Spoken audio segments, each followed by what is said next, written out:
Hey friends, my name is Angela D, and if you're new here, I'm vlogging about lots of different things. Being a single millennial in Los Angeles, living in quarantine of COVID-19, and being a single foster mom to this little potato boy, who I call Buster. That's not his real name. If you're new here, I can't really talk about specifics about his foster care case. I can't tell you about his name or his biological family. I can just tell you details about our life together, and even so, not as freely as I want to.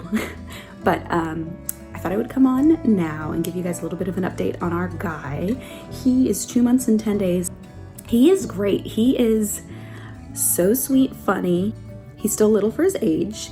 He's growing proportionately to the rest of his body, which is great. But we're trying to get him on the charts. We'll see if we can't manage to do that. He loves to play with his toys on his Baby Bjorn bouncer. He gets a little fussy whenever I try to vlog and take the attention away. I'm gonna put him down and then come back to this vlog. Okay, I put him in his swing. He'll be okay for at least another 10 minutes. He is not super fussy. 2 days ago, we had a really bad day in which he fussed the entire day long. He ate so much, so I know it was a growth spurt. He didn't nap regularly like he usually does. He's usually a napping champion. It was a really hard day for me because I've been taking care of kids since I was a kid, and I was like, what is wrong? I can't figure it out. But when they're in a growth spurt like that, there's really nothing to figure out. Like, they're gonna be fussy because they're growing. Excuse the shaky camera. Every time I wanna shoot one of these, I can't find the tripod, and then when I don't want to shoot with them, the tripod is usually, I'm literally like tripping over it. I need to get better about putting it in a designated spot so that I don't have to have a wobbly camera for you guys.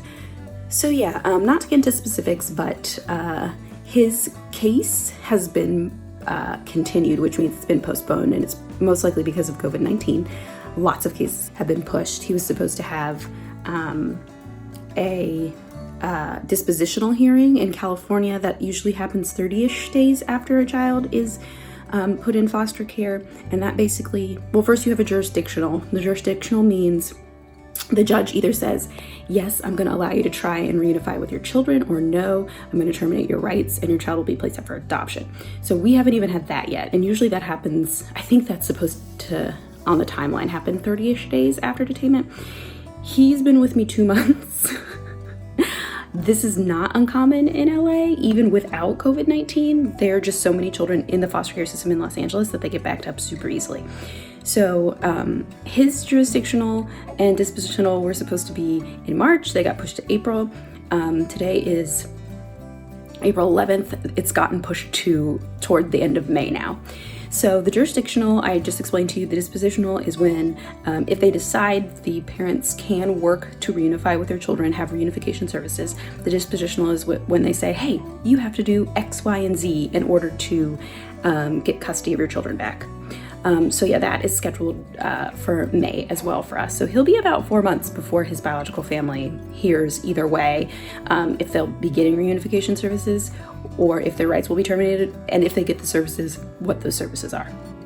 That's really disheartening to me because he's already 4 months, and like as a biological parent, like waiting on this court system that traditionally takes a long time even without the virus is so frustrating. Like I can't imagine being away from my child for so very long.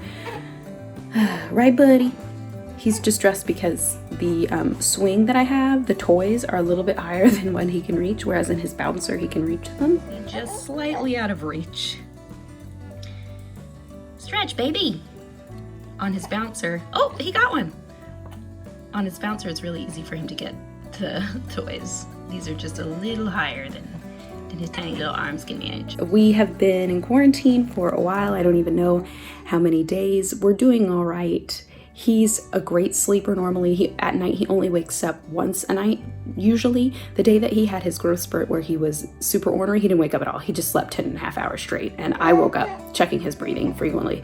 He was just really tired. But under normal circumstances, he wakes up about once a night and drinks his bottle and immediately falls right back to sleep.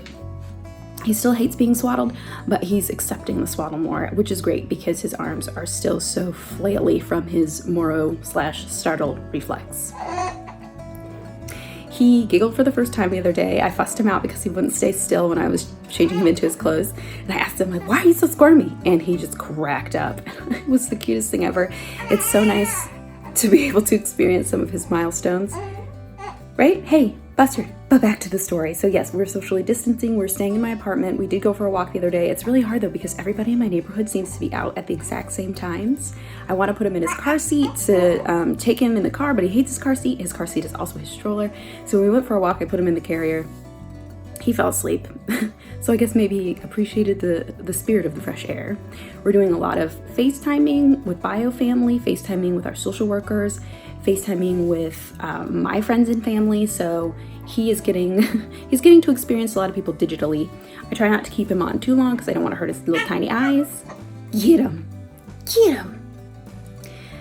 But yeah, it's working out. We have plenty of food. I restocked his formula the other day, so we're doing really well with that. Like I mentioned in another vlog, which I will link somewhere, I think it's on this side. It links automatically on its own side. But he has a special formula for reflux called Enfamil AR, and lots of people are not on that formula, so people are not hoarding that formula, which is really good for us because whenever I go in, there's never scarcity for his formula. And I also do not hoard as much as possible because I want other people to have it, even though it's such an unusual formula. Well, if you have any other questions about Buster, I would be happy to try and bless you. Oh gosh, he does this ramp up to sneezes sometimes where he yells and then he sneezes. It's so funny. He's not gonna do it now. He's just gonna get ornery. If you have questions about Buster, about the process, please leave them in the comments below. I will try to answer them in my next vlog. I will see you soon. Sorry, that's a little shaky.